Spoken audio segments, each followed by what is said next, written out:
첫 시간 주님께 안녕하세요. 대강교회 오훈 목사입니다. 7월 17일 월요일입니다. 하나님 우리에게 주신 말씀은 역대상 2장 1절에서 24절입니다. 이스라엘의 아들은 이러하니 루벤과 시므온과 레위와 유다와 이사갈과 스불론과 단과 요셉과 베냐민과 납달리와 갓과 아셀이더라. 유다의 아들은 에르와 오난과 셀라니. 이 세 사람은 가나안 사람 수아의 딸이 유다에게서 낳아준 자요. 유다의 맏아들 에르는 여호와 보시기에 악하였으므로 여호와께서 죽이셨고, 유다의 며느리 다말이 유다에게 베레스와 세라를 낳아 주었으니 유다의 아들이 모두 다섯이더라. 베레스의 아들은 헤스론과 하물이요, 세라의 아들은 시므리와 에단과 헤만과 갈골과 다라니 모두 다섯 사람이요, 갈미의 아들은 아가리니 그는 진멸시킬 물건을 범하여 이스라엘을 괴롭힌 자이며, 에단의 아들은 아사랴더라. 헤스론이 낳은 아들은 여라무엘과 람과 글루베라. 람은 암미나답을 낳았고 암미나답은 나손을 낳았으니 나손은 유다 자손의 방백이며, 나손은 살마를 낳고 살마는 보아스를 낳고 보아스는 오벳을 낳고 오벳은 이세를 낳고 이세는 맏아들 엘리압과 둘째로 아미나답과 셋째로 시므아와 넷째로 느다넬과 다섯째로 라따와 여섯째로 오셈과 일곱째로 다윗을 낳았으며, 그들의 자매는 수루야와 아비가엘이라. 수루야의 아들은 아비세와 요압과 아사헬 삼형제요, 아비가일은 아마사를 낳았으니 아마사의 아버지는 이스마엘 사람 예델이었더라.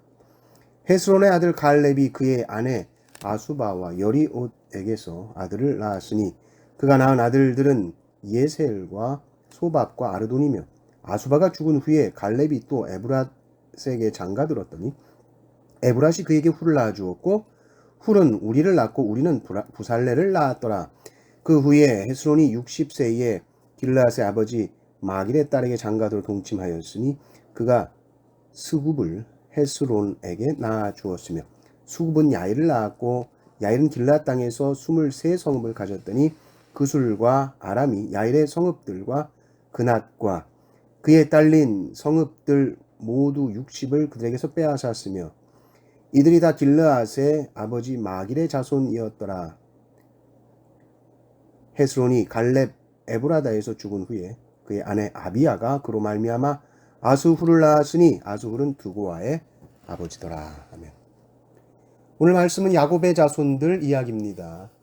하나님께서 약복강 씨름 후에 야곱의 이름을 이스라엘로 바꾸어 주셨죠.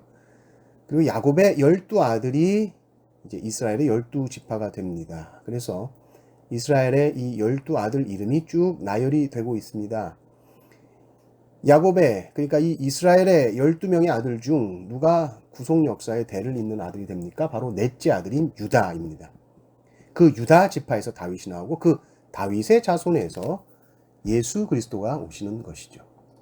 12아들 중에 유다의 아들이 먼저 언급이 됩니다. 족보는 이름이 쭉 나열되다가 잠깐 멈추고 설명하는 그 부분이 중요하다라고 말씀을 드렸습니다. 그 사람에게 있어서 말하지 않고 넘어갈 수 없는 사건을 기록한 것입니다. 그것이 좋은 것이든 나쁜 것이든 가감없이 기록하죠. 3절 하반절에 보면 유다의 맏아들 에르는 그러고는 멈춥니다. 그리고 언급하는 말이 그 사람 인생을 한 줄로 표현한 것이죠. 근데 그게 뭐냐?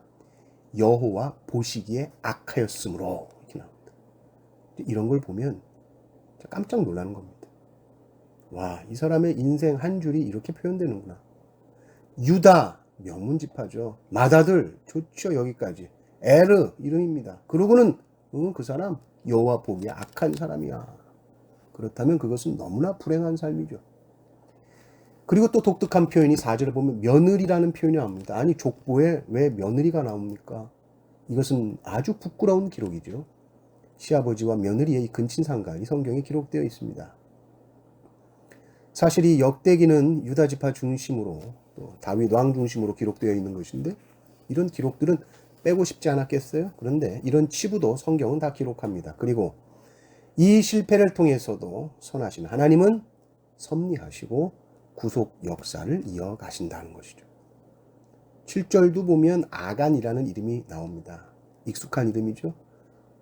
아이성 전투에서 실패했던 장본인 아간의 이름도 기록되어 있습니다. 그리고 14절 보면 이제 말하고 싶었던 사람, 다윗이 이름이 나오는 거죠. 유다 지파에서 제일 중요한 인물 다윗이 언급되는데, 첫째로, 둘째로, 셋째로, 넷째로 하면서 일곱째로 다윗을 낳았다 이렇게 말합니다. 일곱째입니다, 다윗이.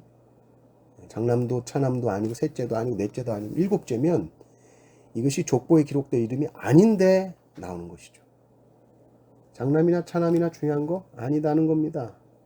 하나님께서 택하셔서 쓰시냐 쓰시지 않느냐가 더 중요하고, 또 하나님께서 쓰시는 그릇이라는 것은 크고 화려하고 능력 많은 그릇이 아니라 깨끗한 그릇입니다. 그래서 여호와 보시기에 악했다 그러면 끝이에요. 네, 여호와 보시기에 좋았다 그러면 되는 겁니다. 늘 하나님의 눈으로 우리의 자신을 살필 수 있어야 되는 줄 믿습니다. 족보를 볼 때에 우리는 우리의 이름을 생각합니다. 그 우리의 후손들은 우리의 이름을 부르고 그 뒤에 무슨 말을 덧붙일까? 여러분은 무슨 말을 해줬으면 좋겠습니까? 그분 하나님의 사람이셨어. 그분 순종의 사람이야. 정말 하나님을 사랑하는 사람이었어. 이런 이름을 남길 수 있다면 얼마나 좋을까요? 그것은 오늘 우리가 하루하루 살아가는 삶의 조각조각들이 하나하나 모여서 만들어지는 것일 겁니다. 먼저 하나님의 나라와 의를 구하는 인생이 되시기를 바랍니다. 그래서 주님 앞에 섰을 때 우리의 이름이 아름답게 빛날 수 있는 성도님들 되시기를 주님의 이름으로 축원합니다. 아멘.